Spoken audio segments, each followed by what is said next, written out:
السلام علیکم رحمت اللہ تعالی وبرکاتہ۔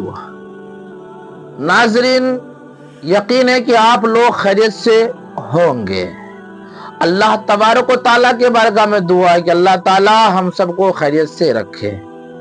جیسے آپ لوگ کو معلوم ہے کہ میں آپ لوگوں کے لیے بیانات لاتا رہتا ہوں، آج بھی لایا ہوں مفتی سلمان اجری صاحب کا بیان، جو آج کے دور کی سچائی انہوں نے بیان کیا ہے، آج کے دور کی حقیقت انہوں نے بیان کیا ہے۔ آئیے مفتی سلمان اجری صاحب کا بیان سننے سے پہلے اگر آپ مصطفیٰ چینل پر نئے ہو تو چینل کو ضرور سبسکرائب کر لیجئے گا اور اپنے دوستوں تک زیادہ سے زیادہ ویڈیو کو شیئر کر دیجئے، جو آج کے دور کی سچائی انہوں نے بیان کیا ہے اور حقیقت آج کے دور کو انہوں نے بیان کیا ہے۔ آئیے سنتے ہیں مفتی سلمان اجری صاحب کا بیان۔ ایک بزرگ سے سوال کیا گیا، انہوں نے فرمایا، سوال بھی بڑا اچھا ہے، انہوں نے کہا کہ کبھی ایسا ہوتا ہے فلم دیکھنے کے لیے بیٹھے 3 گھنٹے آرام سے بیٹھ جاتے ہیں، 4 گھنٹے کرکٹ دیکھنے کے لیے بیٹھ جاتے ہیں، کبھی کچھ بھی نہیں ہوتا، سکون سے بیٹھ جاتے ہیں۔ مسجد میں پائتی بدلتے رہتے ہیں ادھر سے ادھر، اگر تھوڑی دیر ہم بند کریں تو لوگوں کی بے قراری شروع ہو جائے گی، ادھر جانا ہے ادھر جانا ہے، ادھر آنا ہے ادھر آنا ہے، تھوڑی ہلکی آواز آئے کہ سب ادھر طرف توجہ کر لیں، یہ کیا مسئلہ ہے؟ ادھر سکون سے بیٹھتا نہیں ہے اور ادھر آرام سے بیٹھا رہتا ہے، وہاں گھنٹوں گزر جاتے ہیں، کیوں ایسا ہے؟ توجہ چاہتا ہوں میرے عزیز۔ اس بزرگ نے فرمایا، یہ اللہ تبارک و تعالیٰ کے بنائے ہوئے نظام ہے میرے عزیز، کیونکہ حدیث پاک میں میرے آقا صلی اللہ علیہ وسلم نے فرمایا 2 راستے ہیں یہاں دنیا میں، بہت خوبصورت راستہ ہے، ایک بہت خوبصورت راستہ ہے، وہ جہنم کا ہے، دوزخ کا ہے، اور ایک بہت ہی کھردرا راستہ ہے، اوبڑ کھابڑ راستہ ہے، وہ جنت کا ہے۔ شاک تو نہیں ہو رہے ہیں، میں الٹا بول گیا ہوں، حقیقت ہے۔ دوزخ کا راستہ دنیا میں خوبصورت بنایا گیا ہے، لیکن منزل خطرناک ہے، اور جنت کا راستہ کانٹوں بھرا ہے، اوبڑ کھابڑ ہے، لیکن منزل بہت خوبصورت ہے۔ یہ اللہ کے نبی صلی اللہ علیہ وسلم نے فرمایا، اس بزرگ نے اس کے سوال کا جواب دیا، میاں بات یہ ہے اگر تجھے کانٹوں پر بٹھایا جائے تو کتنی دیر تک تو بیٹھے گا؟ پالتی ادھر سے ادھر پائتی بدلتا ہی رہے گا، ادھر چبا تو ادھر اٹھا، ادھر چبا تو ادھر اٹھا، یہ بے قراری کانٹوں پر بیٹھنے کی وجہ سے ہے۔ اور جہنم کے راستے پر جو بیٹھا ہے 4 گھنٹے 5 گھنٹے وہ سکون سے ہی بیٹھے گا، اس لیے کہ دنیا میں اس کے لیے سکون بظاہر سکون نظر آئے گا، تو باغیچے میں بیٹھا ہے جیسے جس طرح سے، تو دوزخ کے راستے پر دنیا میں جو بیٹھا ہوا ہے وہ اپنے پورے گھنٹے خرچ کرے گا، اسے وہاں اطمینان کی طرح لگے گا۔ جنت کا راستہ اگرچہ کانٹوں بھرا ہے لیکن منزل بہت خوبصورت ہے۔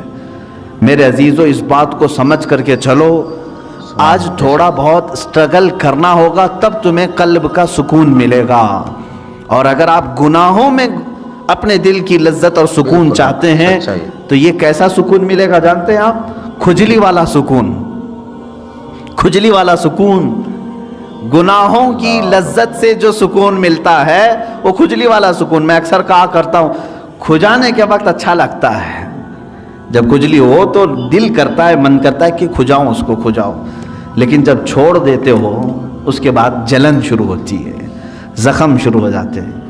تو یہ کھجلی والا سکون کب؟ جب تک کھجاتے رہتے ہیں تبھی تک، اور چھوڑ دیا تو جلن بھی ہے، داغ بھی ہے، زخم بھی ہے۔ گناہوں کی لذت سے ملنے والے سکون کی وہی علامت، وہی کیفیت ہے میرے عزیزو۔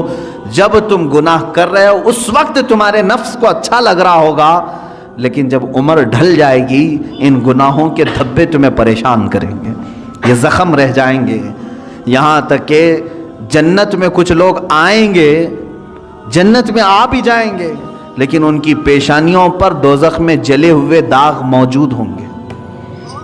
ان کو دوسرے جنتی دیکھ کر کے کہہ رہے ہوں گے فلاں فلاں گناہوں کی وجہ سے اسے داغا گیا ہے، ابھی تک داغ نہیں جا رہے، کتنے 100 سال کے بعد وہ آیا ہوگا جنت میں لیکن داغ نہیں جا رہے ہیں۔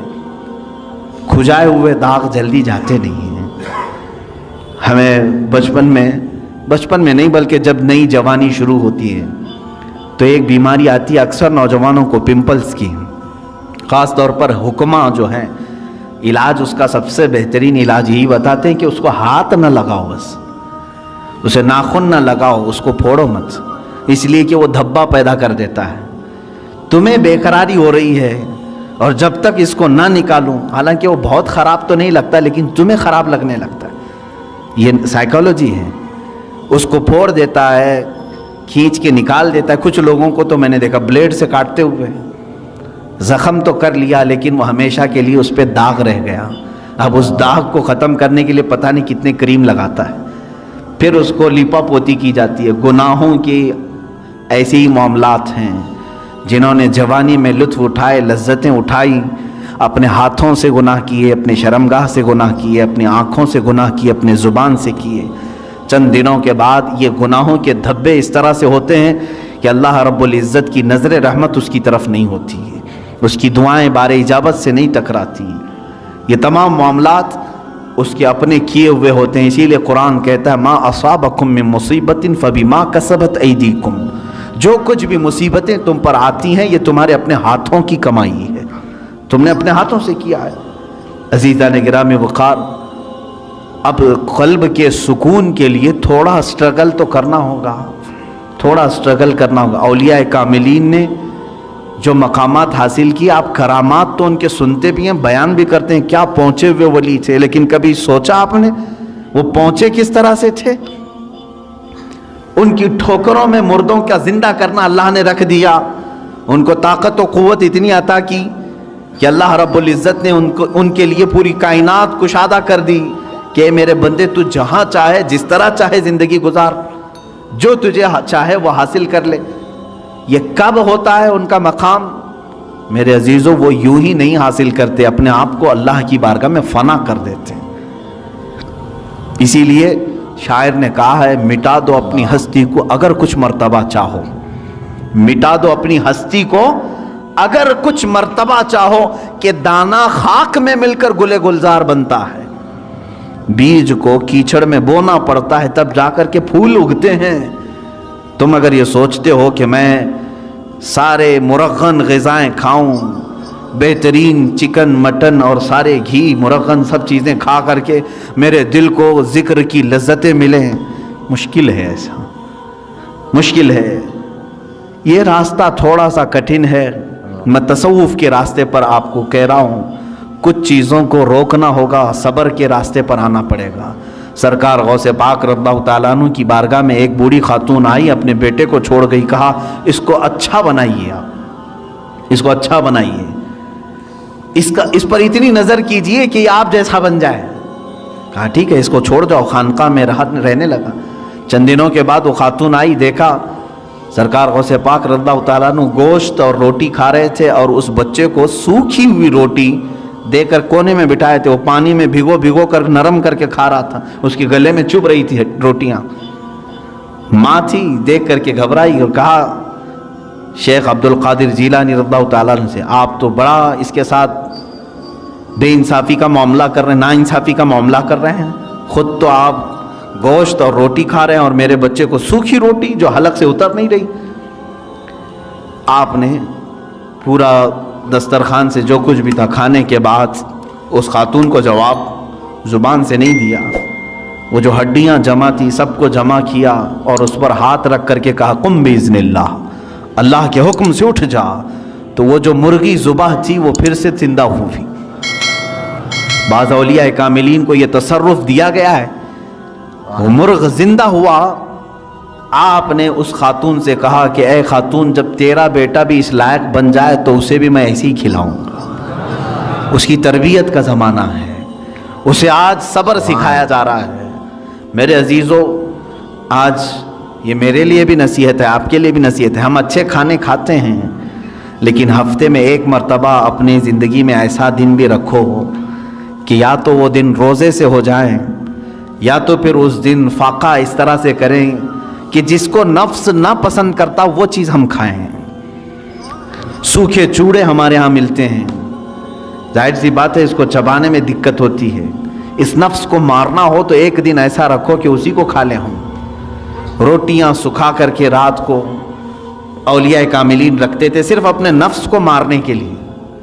جب تک آپ یہ جنگ نہیں کریں گے ذکر کی لذت آپ کو نہیں ملے گی. ہاں آپ اللہ اللہ اللہ اللہ کریں گے, سر ہلے گا, دل کچھ بھی نہیں ہلے گا. دل کو ہلانے کے لیے پریکٹیکلی طور پر آپ کو کچھ چیزوں سے گزرنا پڑے گا. سب سے پہلی چیز ہے اس میں اپنے غذاؤں پر کنٹرول. اپنے غذاؤں پر کنٹرول. یہ غذاؤں کی لت جو ہے ہمیں آج حرام کاریوں کی طرف لے جا رہی ہے. زبان کے چٹخارے جو ہیں بہت خطرناک ہیں. اسی لیے دنیا میں دو ہی شہوت ہے, سب سے بڑی شہوت. ایک شرمگاہ کی شہوت اور ایک زبان کی شہوت. ان دو کو اگر کسی نے شکست دے دیا تو وہ ولی بن جائے گا, ولی بن جائے گا. زبان کی شہوت یہ ہمیشہ اس کو جو لذت مل گئی وہی کھانا چاہتی ہے. جس کو گوشت کھانے کی لذت میں, گوشت حرام نہیں ہے, حلال ہے, لیکن کوئی اگر اس کا ایڈکٹ ہو گیا کہ بغیر اس کے تو مجھے چلتا ہی نہیں, تو گویا کہ تم گوشت کے غلام ہو, اپنے اوپر کسی چیز کو تم نے لازم کر لیا ہے. کچھ چیزیں ایسی ہیں میرے عزیزوں کہ یہ زبان تم سے وہ سب کراتی ہیں. اگر ایڈکٹ ہو گئے تھے بغیر گوشت کے کھا نہیں سکتے تھے, اتفاق سے ایسا وقت آ گیا زندگی میں کہ پیسہ بھی نہیں ہے, کچھ بھی نہیں ہے, گوشت گھر میں نہیں آیا, کیا کریں گے؟ زبان دوسری چیز تو نگلتی نہیں, چوری کریں گے. اور کسی ایسی جگہ پر گئے جہاں پر صرف خنزیر کا گوشت مل رہا ہے وہ بھی کھا لیں گے. کھاتے ہوئے میں نے دیکھا ہے ممبئی میں, زبان کا چٹخارا ہے. پیزا میں پیزا ملتا ہے, خنزیر کا گوشت ڈال کر کے آدمی بیچ رہا ہے, لوگ خرید رہے ہیں, کھا رہے ہیں. نان ویج کھانے کا ایک شوق ہے. میرے عزیزوں کوئی بھی چیز اپنے اوپر اتنی غالب نہ کر لو کہ تم اس کے غلام بن جاؤ اور مجبوری میں تمہیں وہ سب کرنا پڑ جائے. ہاں دنیا سے بقدر ضرورت چیز اٹھاؤ, کسی بھی چیز کو اپنے اوپر حاوی ہونے نہ دو. دو بزرگوں کی بات میں بتا کر کے اپنے ذکر کی مجلس شروع کرنے جاتا ہوں. ایک ہیں سیدنا ابو بکر شبلی رضی اللہ تعالیٰ عنہ, سیدنا جنید بغدادی رضی اللہ تعالیٰ عنہ کے خلیفہ مجاز مرید صادق. شجرہ قادریہ میں ان کا نام آتا ہے.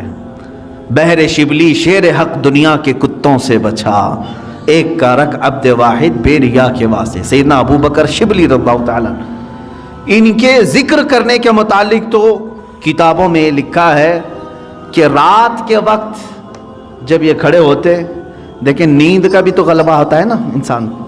اب زیادہ دیر اگر میں بٹھاؤں تو جمائی شروع ہو جائے گی, ہاں ہو کھولنا شروع کرے گی. کھانا جب زیادہ ہو جاتا ہے تو نیند کا غلبہ بھی آیا, اور یہ نیند بھی اللہ رب العزت کی یاد سے غافل کرنے والی چیزوں میں سے.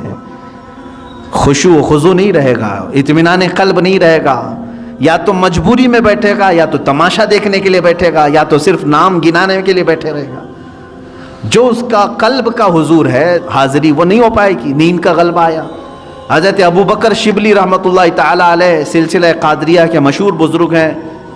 رات کو عبادت کے لیے کھڑے ہوئے, جھپکی آئی, اونگ آتی ہے نا, صرف ایک اونگ آئی, اللہ اکبر. اس کے بعد آپ اتنا روئے, اٹھے اور جا کر کے کیا کرنے لگے معلوم ہے؟ نمک میں سلائیاں پھیر کر اپنی آنکھوں میں لگایا.